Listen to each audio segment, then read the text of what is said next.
अशी चिक मोत्याची माळ होती ग 30 तोळ्याची ग.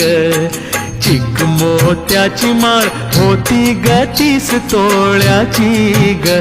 जसा गणपतीचा गोंडा चौरंगी लाल बावटा ग. गणपतीचा गोंडा चौरंगी लाल बावटा ग.